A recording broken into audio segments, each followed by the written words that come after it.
Hello बच्चों, कैसे हैं आप लोग? सब ठीक ठाक? चलिए आज शुरू करते हैं एक नया टॉपिक, अध्यारोपण का सिद्धांत। आवेशों के अध्यारोपण का सिद्धांत क्या है? इस सिद्धांत में बताया गया है कि किसी आवेश पर लगने वाला कुल बल, अगर उसके चारों ओर और भी आवेश रखे हैं तो किसी एक आवेश पर लगने वाला कुल बल उन सभी आवेशों द्वारा लगाए गए बलों के सदिश योग के बराबर होता है। चलिए देखते हैं कैसे। मान लीजिए एक आवेश निर्वात में रखा है और Q1 है ये आवेश, जिसका मूल बिंदु के सापेक्ष स्थिति सदिश R1 है। एक दूसरा आवेश Q2 रखा है, जिसका मूल बिंदु के सापेक्ष स्थिति सदिश R2 है। एक तीसरा आवेश और रखा है, जिसका मूल बिंदु के सापेक्ष स्थिति सदिश वेक्टर R3। और भी आवेश रखे हैं, समझ लीजिए n आवेश रखे। फिलहाल इन तीन के बारे में बात करेंगे। तो ये आवेश एक दूसरे पर बल लगाएंगे। यहां हम Q1 पर लगने वाले बल का मान ज्ञात करेंगे। सबसे पहले Q2 आवेश Q1 पर बल लगाएगा,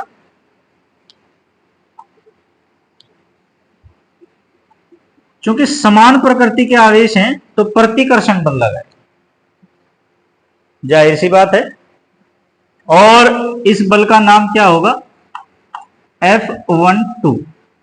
हमने पहले भी बताया था, दो आवेशों के बीच जब हम सदिश रूप में बल को ज्ञात करते हैं तो ऑन एंड बाई का फॉर्मूला यूज करते हैं। Force on Q1 by Q2, Q2 द्वारा Q1 पर लगाया गया बल, यानी कि बल on Q1 by Q2। Q1 पर बल किसके द्वारा? Q2। क्लियर? अब ठीक इसी प्रकार ये Q3 जो आवेश रखा है, ये भी इस पर बल लगाएगा, प्रतिकर्षण बल लगाएगा, और इसकी दिशा होगी ये। नाम क्या होगा इसका? नाम होगा F13। Q3 द्वारा Q1 पर बल। क्लियर? अब इन बलों की दिशा बताने के लिए एक सदिश का इस्तेमाल करते हैं, जिसे कहा जाता है एकांक सदिश। और इस एकांक सदिश का काम केवल क्या होता है? दिशा बताना। इस बल की दिशा किधर को है भाई? Q2 से Q1 की ओर, Q2 से Q1 की ओर। तो इस एकांक सदिश का नाम 21 R21। इसी तरह यहां इस एकांक सदिश का नाम, जिसकी दिशा होगी Q3 से Q1 की ओर, इसका नाम एकांक सदिश 31। क्लियर? और इन्हीं पदों में इनके बीच की दूरी भी लिखी जाती है। ये जो बीच की डिस्टेंस है, इसको हम लिखेंगे वेक्टर 21 और इसको लिखेंगे वेक्टर 31। क्लियर? चलिए, तो अध्यारोपण के सिद्धांत के अनुसार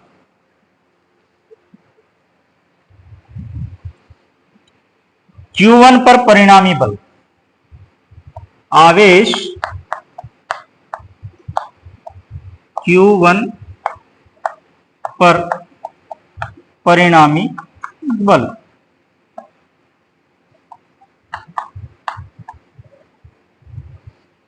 मान लीजिए F वेक्टर, पहला बल कौन सा लगा है, वेक्टर F1,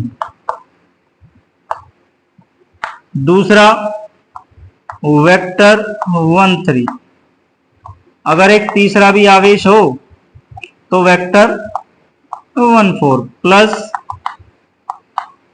हमने मान लिया है कि n आवेश रखे हैं यहां, तो कहां तक बल लगेगा, वेक्टर 1n। ये अध्यारोपण का सिद्धांत है कि किसी एक आवेश पर लगने वाला परिणामी बल सभी आवेशों द्वारा लगाए गए बलों के सदिश योग के बराबर होता है। चलिए इसका मान निकालते हैं। Q2 द्वारा Q1 पर बल,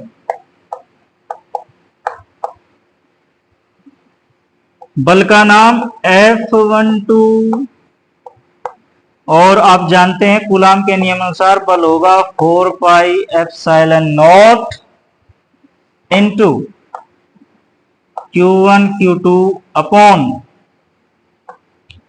R वेक्टर 21 के मॉडुलस का स्क्वायर और इंटू एकांक सदिश यानी टोपी वाला सदिश। क्लियर। अब Q3 बल लगाएगा, Q3 को ज्ञात करते हैं, Q3 द्वारा लगाया गया बल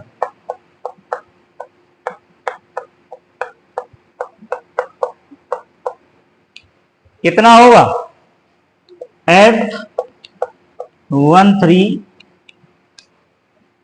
बराबर 1/4 4 pi epsilon not Q1 Q3 upon vector 31 के मॉडुलस का स्क्वायर और टोपी वाला सदिश 31। क्लियर। Q1 आवेश पर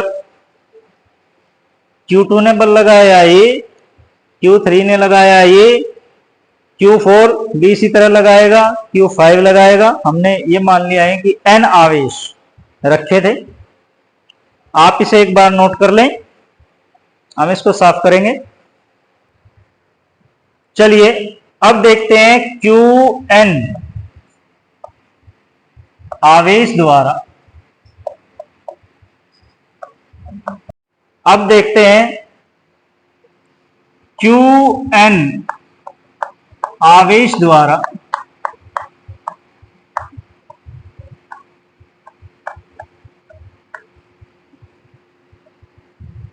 Q1 पर बल।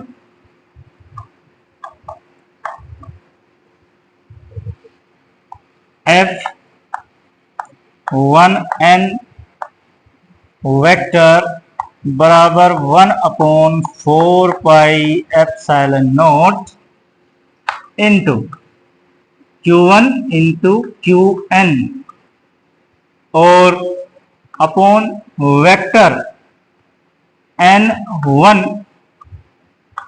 के मॉडुलस का square into unit vector 1n। Clear. तो अध्यारोपण के सिद्धांत के अनुसार कुल बल, अध्यारोपण के सिद्धांत के अनुसार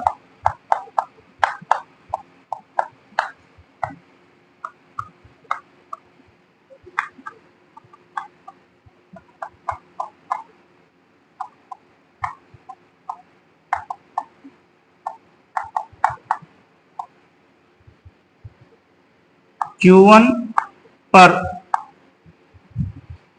कुल बल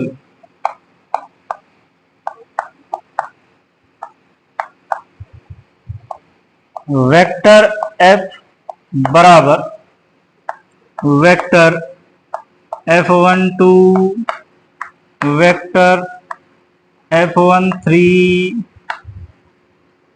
वेक्टर F14 और plus plus plus vector 1n।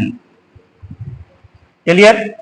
जितने भी हमने ऊपर इक्वेशन बनाई है, समीकरण बनाई है, सब में एक चीज कॉमन है, Q1 और 1/4 pi epsilon not.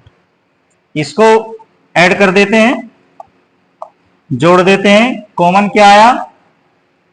Q1 upon 4 pi epsilon not, ये कॉमन हो गया। और ब्रैकेट के अंदर क्या बच जाता है? Q2 अपॉन R21 वेक्टर के मॉडुलस का स्क्वायर, टोपी वाला vector R21 plus Q3 upon R31 vector के मॉडुलस का स्क्वायर और टोपी वाला वेक्टर, और प्लस कहां तक? n तक, Qn अपॉन वेक्टर n1 के मॉडुलस का स्क्वायर और टोपी वाला वेक्टर n1। क्लियर? या इसको हम लिख सकते हैं F बराबर Q1 upon 4 pi epsilon not और समेशन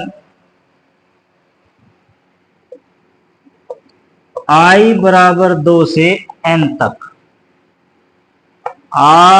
n बराबर I बराबर 2 से n तक। हमने आवेश कितने माने हैं?